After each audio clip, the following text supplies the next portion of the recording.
Good morning बच्चों। आज के इस वीडियो में हम क्लास 6 के first chapter the sound of the engine पर डिस्कस करेंगे। बच्चों, एक छोटी सी कविता है जिसमें ये बताया गया है कि हमें मुसीबत का सामना किस तरह से करना चाहिए। हमारे जीवन में अक्सर ऐसा होता है कि जब हमारे जीवन में मुसीबत आती है तो हम घबरा जाते हैं, उदास रहते हैं, चिंतित रहते हैं और समय हमें बहुत लंबा लगने लगता है। मुसीबत की घड़ी जो होती है बहुत लंबी लगने लगती है और वही समय जब खुशी भरा होता है तो कितनी जल्दी बीत जाता है पता नहीं चलता है। तो इस जीवन के इस पहलू को, इन दो पहलुओं को, सुख और दुख के पहलुओं को एक छोटी सी कविता के माध्यम से समझाया गया है। तो आइए हम पहले कविता को पढ़ते हैं और पता करते हैं कि किस तरह इस छोटी सी कविता से हमें कैसी प्रेरणा मिलती है। पोयम है when you travel on the railway, जब आप रेलगाड़ी में बैठकर यात्रा करते हैं। And the line goes up a hill, और रेल की पटरी ऊपर पहाड़ी पर जाती है। जैसा कि अक्सर होता है, जब हम मान लीजिए एक छोटा सा एग्जाम्पल है, जब हम जीने पे चढ़ते हैं तो हमें पूरी शक्ति लगानी पड़ती है, थकावट का आभास होने लगता है। और वही चीज़ जब हम जीना उतरते हैं तो हमको उतनी मेहनत नहीं करनी पड़ती है। ठीक ऐसा ही इसमें बताया गया है कि जब इंजन पहाड़ी पर चढ़ता है तो क्या होता है। When you travel on the railway, जब आप रेलवे में, रेलगाड़ी में बैठकर यात्रा करते हैं। And the line goes up a hill, और रेल की पटरी ऊपर पहाड़ी पर जाती है। Just listen to the engine, तो आप ज़रा इंजन की आवाज़ को सुनिए। As it pulls you with a will, जो आपको पुल्स यू खींचता है, यानी रेलगाड़ी को, पूरे रेल के डिब्बों को खींचता है। विथ ए विल, इच्छा के साथ, जो आपको अपनी इच्छा के साथ खींचता है। दो इट गोज वेरी स्लोली, यद्यपि यह पहाड़ी पर चढ़ते समय बहुत धीमी गति से ऊपर जाता है। It Singh this little song, तो वह इंजन एक छोटा सा गीत गाता है। क्या गाता है? आई थिंक आई कैन, मैं सोचता हूँ मैं कर सकता हूँ। कहावत है, जब तक हम सोचेंगे नहीं, सपना नहीं देखेंगे, तब तक हम कुछ भी नहीं कर पाएंगे। तो ये बात यहाँ भी कही गई है, आई थिंक आई कैन, मैं सोचता हूँ मैं कर सकता हूँ। आई थिंक आई कैन, मैं सोचता हूँ मैं कर सकता हूँ। And so it goes along, और इस तरह इंजन चलता रहता है। But later on the journey, लेकिन यात्रा समाप्त होने के बाद, When you are going down a hill, यानी पहाड़ी पर ऊपर जाने वाली यात्रा जब समाप्त हो जाती है, जब ऊपर पहाड़ी पर पहुंच जाते हैं, तब क्या होता है। But later on the journey, लेकिन यात्रा के बाद, when you are going down a hill, जब आप पहाड़ी से नीचे जा रहे होते हैं, the train requires no pulling, तो ट्रेन को, रेलगाड़ी को खींचने की आवश्यकता नहीं होती है। At the engine singing still, फिर भी इंजन गाता रहता है। If you listen very quietly, if you listen, यदि आप सुने, वेरी क्वाइटली, बहुत शांतिपूर्वक यदि आप सुने, you will hear this little song, तो आप इस छोटे से गीत को सुनेंगे। I thought I could, engine क्या गाता है? आई थॉट आई कुड, मैंने सोचा इसलिए मैं कर सका। आई थॉट आई कुड, मैंने सोचा इसलिए मैं कर सका। And so it speeds along, और वह तेज गति के साथ चलता रहता है। और इस तरह गीत गाते हुए इंजन या रेल की गाड़ी तेज गति से चलती रहती है।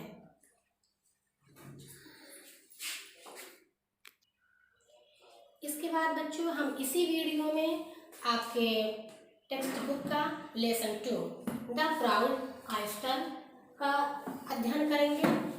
द प्राउड ऑयस्टर यानी एक घमंडी घोंघा। घमंड जानते ही हैं कितना हानिकारक होता है सभी के लिए। घमंड करने से हमारा जीवन नष्ट हो जाता है, हमारी उपलब्धियां छीड़ हो जाती हैं। तो आइए हम लेसन को पढ़ते हैं और ये जानते हैं कि घमंड करने से ऑयस्टर यानी घोंघे की क्या दशा हुई। पल्स आर वैल्यूएबल, बताया गया है कि पल्स यानी मोतियाँ, आर वैल्यूएबल, बहुत कीमती होती हैं, मोतियाँ कीमती होते हैं। They are found inside oyster, वे घोंघे के अंदर बनती हैं। Who lived on the sea floor, who यानी घोंघे की बात की जा रही है। पहले कहा गया है कि मोतियां घोंघे के अंदर बनती हैं। अगला सेंटेंस है who lived on the sea floor inside their shells.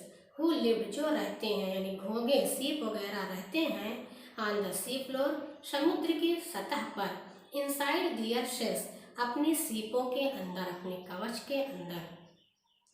मोतियां घोंघे के अंदर बनती हैं जो समुद्र के सतह पर अपनी सीपों के अंदर, अपने कवच के अंदर रहते हैं। This is the story of one such oyster. यह कहानी इसी प्रकार के एक घोंघे की है।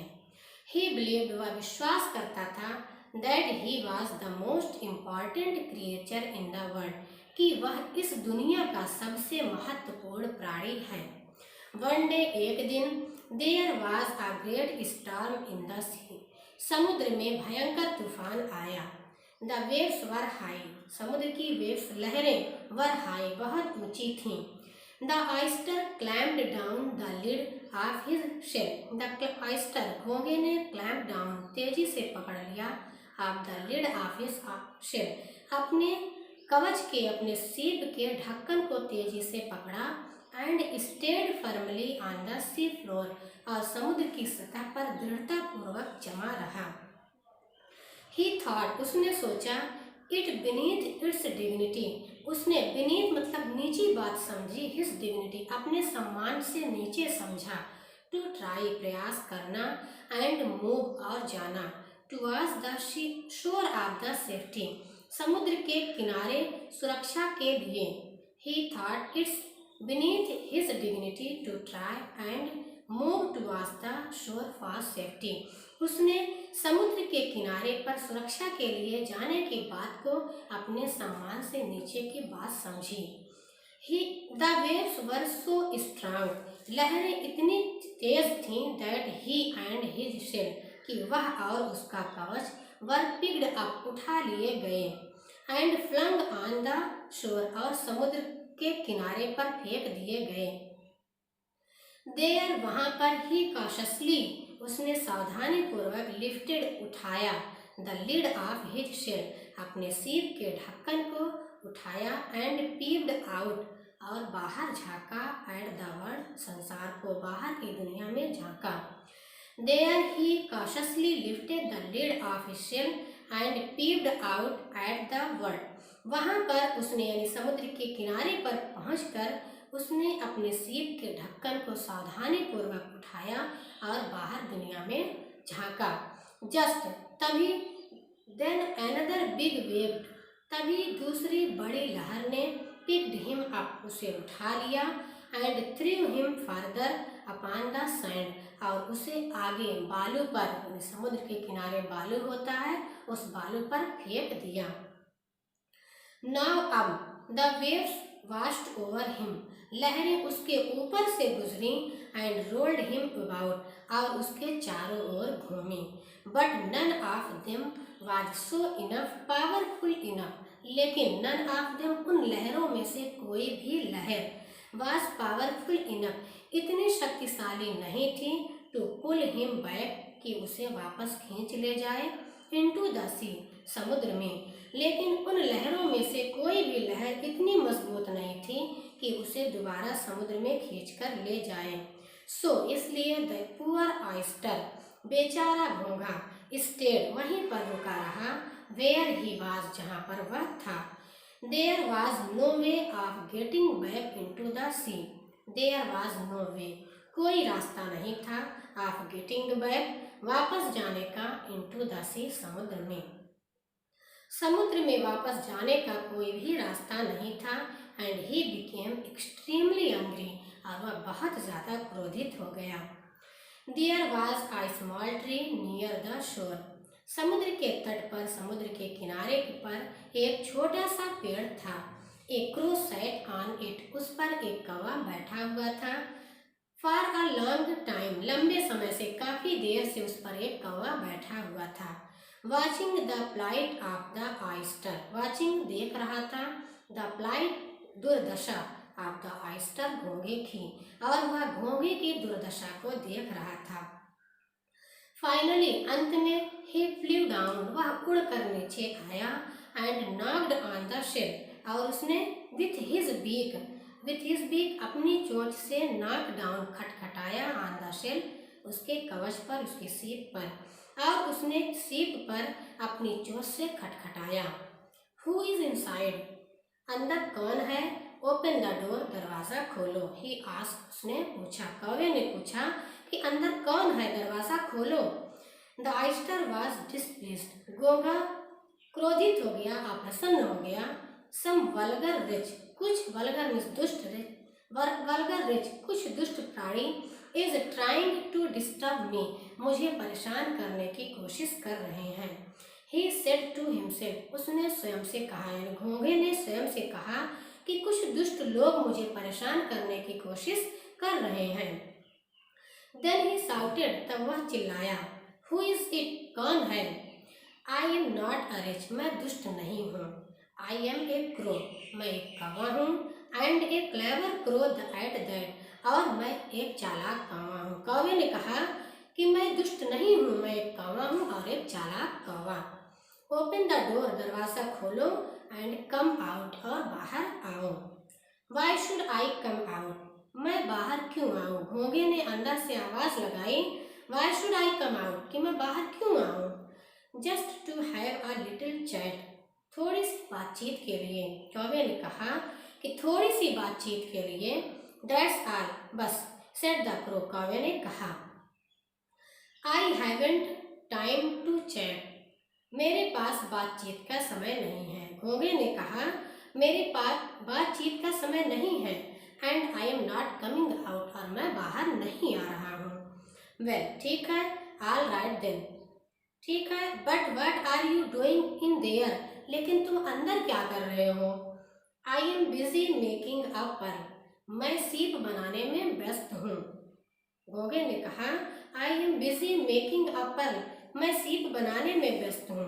एंड एनीवे, कैसे भी करके, why should I bother to talk to an ugly thing like you, why should I bother, मैं परेशान क्यों हूँ, टू टॉक, बात करके, टू एन अगली थिंग, ऐसी भद्दी चीज से, बदसूरत चीज से, लाइक यू, तुम जैसी, और मैं कैसे भी करके मैं तुम जैसी बदसूरत चीज से बात करके परेशान क्यों हूँ। सेड द ऑयस्टर ग्रैंडली, घोंघे ने बड़े ही शानदार तरीके से, बड़े ही घमंड से कहा। ओहो, अरे वाह, हाउ सुपीरियर, कितनी महान बात है। लाफ द क्रो, कौवा हंसा। माई डियर फ्रेंड, मेरे प्यारे मित्र, all I wanted was to ask you, मैं जो चाहता हूँ ये यह है कि मैं सिर्फ तुमसे यह पूछना चाहता हूँ, फ्यू क्वेश्चंस, मैं तुमसे कुछ प्रश्न करना चाहता हूँ, about the shape and size of the sea, समुद्र के आकार और समुद्र की आकृति के बारे में मैं तुमसे थोड़ा कुछ प्रश्न करना चाहता हूँ। And I wanted to tell you few things about the world outside, और मैं तुमसे बाहर की दुनिया के बारे में कुछ बताना चाहता हूँ, तुम्हें कुछ बताना चाहता हूँ। वाई, क्यों? घोंघे ने पूछा कि वाई, क्यों? बिकॉज, क्योंकि, I am very interested in science, क्योंकि मुझे विज्ञान में बहुत रुचि है। I live on the roof of A university, मैं एक विश्वविद्यालय की छत पर रहता हूँ। And I hear all the lectures of science professor, और मैं विज्ञान के प्रवक्ता, साइंस प्रोफेसर, विज्ञान के प्रवक्ता के प्रत्येक लेक्चर को सुनता हूँ, भाषण को सुनता हूँ। सो इसलिए आई have become fond of science, fond of मतलब शौकीन हो गया हूँ, मुझे रुचि हो गई है। So I have become fond of science, इसलिए मैं विज्ञान का शौकीन हो गया हूँ। दैट्स वाई, यही कारण है कि I want to hear about the sea, मैं तुमसे समुद्र के बारे में सुनना चाहता हूँ। एंड व्हाट हैपेंस देयर, और वहाँ जो कुछ भी घटित होता है मैं तुमसे जानना चाहता हूँ। Do you find doves and sparrows eggs there, क्या तुम्हें वहाँ पर डव्स यानी फाख्ता, एक चिड़िया का नाम है, एंड स्पायरोज और गौरैये के अंडे तुम्हें वहाँ पर मिलते हैं? व्हाट रबिश, क्या बकवास है। सेड द ऑयस्टर, घोंघे ने कहा। As if you have doves and sparrows in the sea, क्या समुद्र में तुम्हें फाख्ता और गौरैया दिखाई देती हैं? But that's just what I wanted to know from you, लेकिन यही बात मैं तुमसे जानना चाहता हूँ। Don't ask such silly questions, ऐसे मूर्खतापूर्ण प्रश्न मत पूछो। द ऑयस्टर सेड, घोंघे ने कहा। The sea has millions of shells like mine, समुद्र में मुझ जैसे, लाइक माइन मुझ जैसे, मिलियंस ऑफ शेल्स सैकड़ों लाखों सीप हैं। समुद्र में मुझ जैसे लाखों सीप हैं। But I am the greatest of all, लेकिन मैं उन सीपों में से सबसे महान सीप हूँ। So I don't talk to other shells, इसलिए मैं अन्य सीपों से, अन्य घोंघों से बात नहीं करता हूँ। There are thousand of varieties of coloured fish, यहाँ पर हजारों किस्म की मछलियाँ होती हैं। And thousand of different plants, और हजारों किस्म के यहाँ पर पौधे होते हैं। एंड दैट इज ऑल, और बस इतना ही। And there are no silly stupid animals like you down here, और यहाँ पर तुम जैसे मूर्ख और बेवकूफ जानवर नहीं रहते हैं। द क्रो लाफ्ड, कौवा हंस पड़ा। I don't mind you calling me stupid, तुमने मुझे मूर्ख कहा। आई डोंट माइंड, मैंने इसका बुरा नहीं माना, मैं यह बात बुरी नहीं मानता हूँ कि तुमने मुझे मूर्ख कहा। But actually I am not stupid, लेकिन वास्तव में मैं मूर्ख नहीं हूँ। आई एम ए क्रो, मैं एक कौवा हूँ। ए क्लेवर क्रो, एक चालाक कौवा। But you are telling me all this from inside your little den, but you are telling me, लेकिन तुम मुझे बता रहे हो, ऑल दिस, ये सारी बातें, from inside your little den, अपनी छोटी सी गुफा के अंदर से, खोल के अंदर से। लेकिन तुम ये सारी बात मुझे अपनी छोटी सी गुफा के अंदर से बता रहे हो। Why don't you come out, तुम बाहर क्यों नहीं आते हो। हैवेंट यू एनी मैनर्स, क्या तुम्हारे पास कोई ढंग नहीं है, कोई तरीका नहीं है। How dare you be so familiar, how dare you, तुमने कैसे साहस किया। सो फैमिलियर, मुझसे इतना परिचित बनने का, तुमने मुझसे इतना परिचित होने का साहस कैसे किया। I am not friend of yours, मैं तुम्हारा मित्र नहीं हूँ। वेल, ठीक है। You don't talk as if you are the king of the sea, you do talk, अच्छा, यू डू टॉक, तुम बात करते हो, as you if you are the king of the sea, जैसे कि तुम जंगल के राजा हो। अच्छा, तो तुम ऐसी बातें कर रहे हो, इस तरीके से बात कर रहे हो जैसे कि तुम जंगल के राजा हो। ऑफ कोर्स, वास्तव में, घोंघे ने कहा। ऑफ कोर्स, वास्तव में। आई एम वन, मैं उन लोगों में से एक हूँ। वो मेक पर्स, जो मोतियाँ बनाते हैं। Which make the sea famous, जो समुद्र को प्रसिद्ध करती है। जो बात यानी सीप बनाने के बाद समुद्र को प्रसिद्ध करती है। It is all because of me, यह सब मेरे कारण ही होता है। सेड द ऑयस्टर, घोंघे ने कहा। In that case, said the crow, कौवे ने कहा, इस मामले में, I simply must have a look at you, I simply must have a look, मैं सिर्फ तुम्हें एक नज़र देखना चाहता हूँ। Because I have never seen such a wonderful thing, क्योंकि मैंने इस प्रकार की, यानी तुम जैसी आश्चर्यजनक वस्तु कभी नहीं देखी है। आई एम नॉट ए थिंग, मैं चीज़ नहीं हूँ, मैं वस्तु नहीं हूँ। आई एम द ऑयस्टर, मैं घोंघा हूँ।